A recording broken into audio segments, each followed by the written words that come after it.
Hi அஜி. Hi Manasa. என்ன cut பண்ணிட்டு இருக்கீங்கோ? நானா இன்னைக்கு வாழைத்தண்டுக்கு க்ளீன் பண்ணிட்டு இருக்கேன். ஓகே. அந்த வாழைத்தண்டு பொரியல் பண்ணலாம், கூட்டு பண்ணலாம். அதை அந்த ரெண்டு விதமான சமையல் நல்லா சமைக்கலாம். அந்த வாழைத்தண்டு கொஞ்சம் க்ளீன் பண்ணுறது சிரமம்.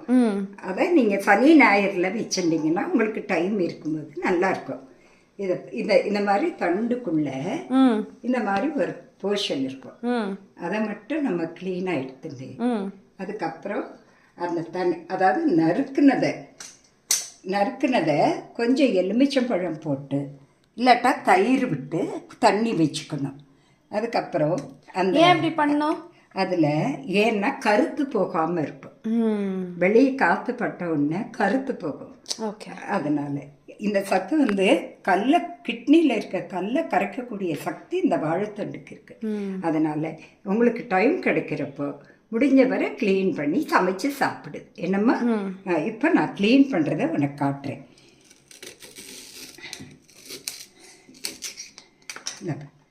இப்படி. ஓ, எவ்வளோ நார் இருக்கு. இந்த நாரை இப்படியே எடுக்கணும். இப்படி எடுத்து அந்த காலத்தில் இதெல்லாம் திரியாக்கிட்டு இருந்தாங்க. அதுக்கெல்லாம் இந்த காலம் உங்களுக்கு டைம் இல்லை. அதனால நறுக்கி சமைச்சு சாப்பிட்டாலே பெருசு. அப்படி ஆயிட்டு இருக்கு காலம்.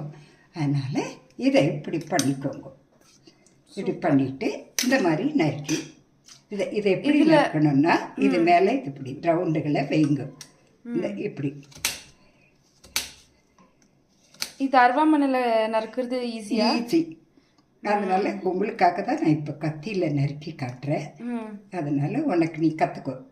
இப்படி இதில் கல் வச்சாலும் கரைஞ்சிடுமா ஆச்சி? இது கல் ரெண்டாக கீறிட்டு இது உள்ள ஒரு சின்ன கல்லை வச்சா அது கொஞ்சம் கொஞ்சமாக கரைஞ்சிருக்கும் 10 நாள்ல. ஓ, நார்மல் வெளியில் இருக்கிற கல்லா? ஆமாம், ஆர்டினரி கல். அதே அப்படியானா நீரில் இருக்கக்கூடிய கல் நம்ம வயிற்றுல கரையும். அப்புறம் இந்த நாரெல்லாம் நமக்கு எதுக்குன்னா, நம்ம வயிறு தோல் தான் இருக்கு, அதுக்கு பல்லு இருக்காது. வயிறு சொல்லிச்சா நாக்கு உனக்கு 32 பல்லு கொடுத்துருக்கேன், சவைச்சு எனக்கு உள்ள அனுப்பு, எனக்கு தேவையானதை மட்டும் ஜீரணத்துக்கு வச்சுக்கிறதுக்கு அனுப்புன்னு தான். இந்த நாக்கு வாய் ருசிக்காக எல்லாத்தையும் உள்ளே போட்டுடுறோம். அதனால் அது ஜீரண சக்தி ஆகாத பொருள்களை விலக்கிடுது.